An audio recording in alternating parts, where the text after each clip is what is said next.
We're now going to perform the functional gait assessment. It is a 10-step test. Ideally, you would have 20 feet marked off. What we have here is not quite 20 feet, but I will be using the line at the end of this hallway as our marker. I'll have the patient starting at the end of the hallway and assessing the gait down to the line. For the first step, step number 1 in functional gait assessment, I'm just going to have the patient walk at their normal speed from the starting mark to the ending mark, taking any note of their normal gait patterns. So if you could. I'm also going to be timing this to see if she can complete the 20 feet within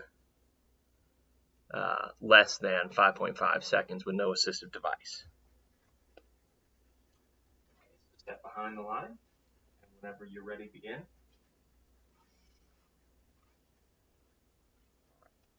And so she would receive the highest score, which is a 3 for that section of the FGA. She was able to complete that within 3.5 seconds. I will make a note of this.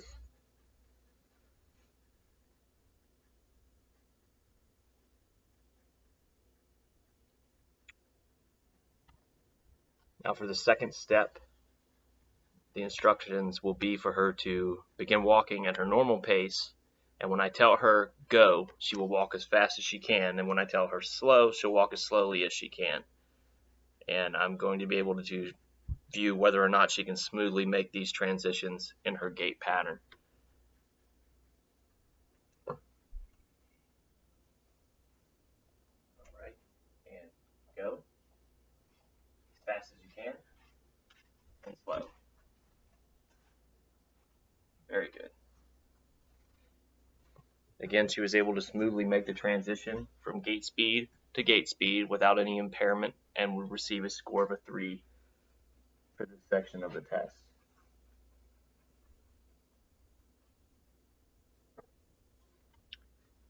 Now we will be moving on to step 3, which is gait with horizontal head turns. I will have her walk from the starting mark to the next mark, which is approximately 20 feet. Put him in his kennel.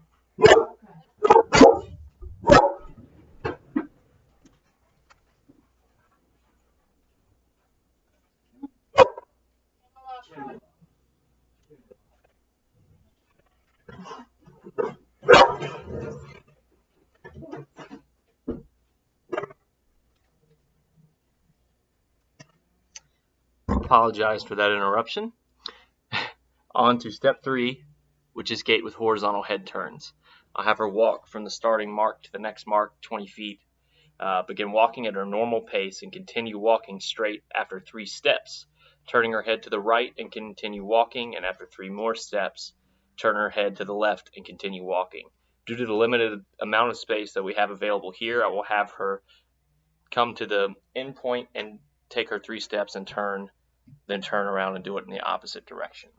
So if you could, after 3 steps, turn your head to the right and continue to walk. Yeah, so start over, please. Left and right. Again, 1, 2, 3, turn your head to the right and continue to walk. As you continue to walk. Yes. Arms by your side, walking. Head to the right, continue walking. You must hold your head to the right as you walk. 2,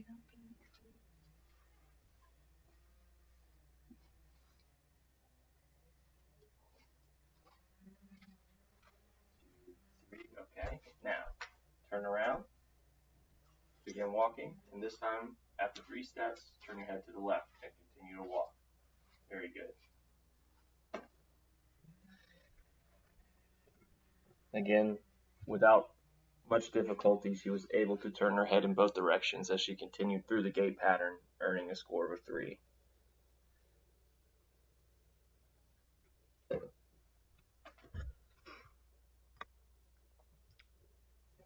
For step 4, which is gait with vertical head turns, This time, instead of turning her head to the left and right, she will be turning her head up and down whilst continue walking straight. So this time, as you walk, you will take 3 steps and tilt your head up and continue to walk for 3 steps. Then I will have you turn around, walk again, continue with your head down after 3 steps.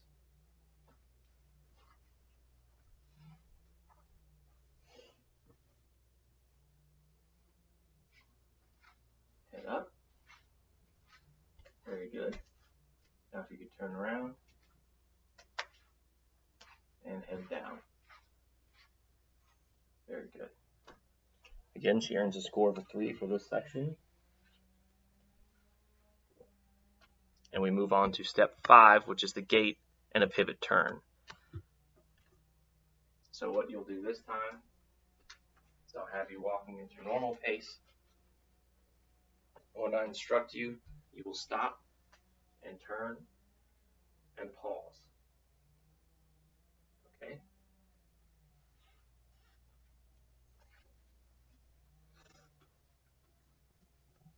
So now we're going to assess whether or not she can turn and face the opposite direction and stop without losing her balance.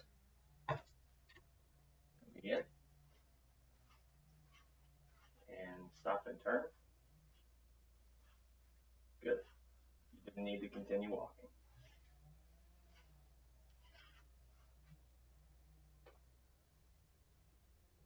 So without any errors, she completed step 5,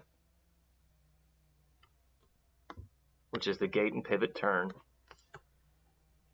and earns her score of a 3. For step 6, which is stepping over an obstacle, we have created a 9-inch obstacle. And I will have her walking at her normal pace, and when she comes to the box, step over it and not around it and continue walking. So, if you could, begin to walk towards the box, step over, and continue to walk. Very good, very smooth. And again, earning a score of a 3 on the FGA scale.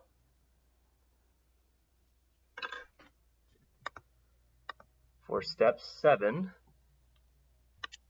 which is gait with a narrow base of support, I will have her walking on the floor, arms folded across the chest, head aligned to the toe, which is in tandem, for a distance of approximately 12 feet. So this one's going to be a little different than what we were doing before. Instead of walking at your normal gait, you will be walking heel to toe. So here, here, and here with your arms folded. Narrower base of support. And I'm going to observe whether or not you have any balance impairment or postural deviation.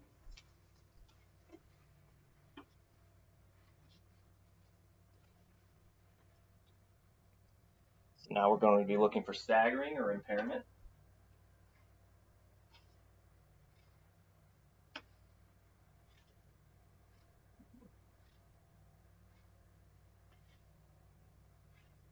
The patient completed approximately 12 feet of walking in the tandem stance, tandem stepping, and earns her score of a 3 once again on the FGA scale.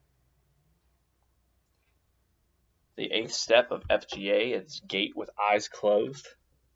So now she will walk at her normal speed, again approximately 20 feet with her eyes closed. And if I don't see any evidence of imbalance or throwing off her gait pattern, she will earn a score of a 3 in this category as well. So whenever you're ready, if you could, with your eyes closed, just walk to the mark here.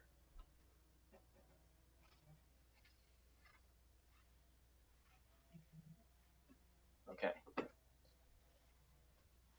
So assuming that she would have completed the full 20 feet without any imbalance, she would again earn a score of a 3 for step 8 of the FGA. step 9,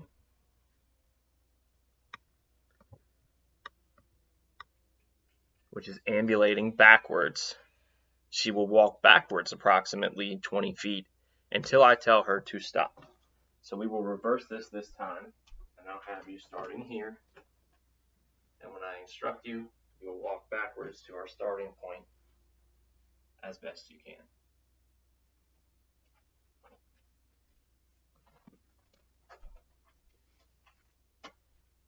Okay, are you ready? All right.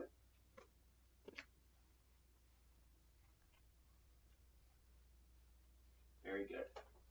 Again, there was no imbalance in her gait, and she earns a score of a 3. It's important that I point out during this that in a normal clinical environment, I would obviously be guarding my patient more safely and closely than I am able to do here in a narrow hallway, but we're doing what we can with what we've got. So now for the final step in the functional gait assessment, which is steps. So I will be now picking up the laptop here, and we're going to go outside to the set of stairs that we have available to us. And using the handrail, if necessary, I will have her ascend the stairs. And as long as she has alternating feet without use of a rail, she will earn her score of a 3.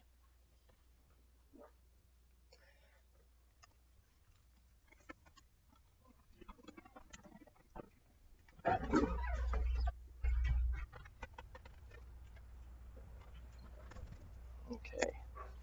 So if you could start at the bottom, please.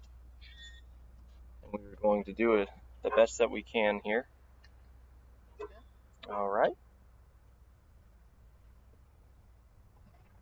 The patient was able to alternate feet without the use of a handrail, displayed no imbalance in her pattern, and once again, with the normal alternating feet, would earn a score of a 3. And that completes our functional gait assessment.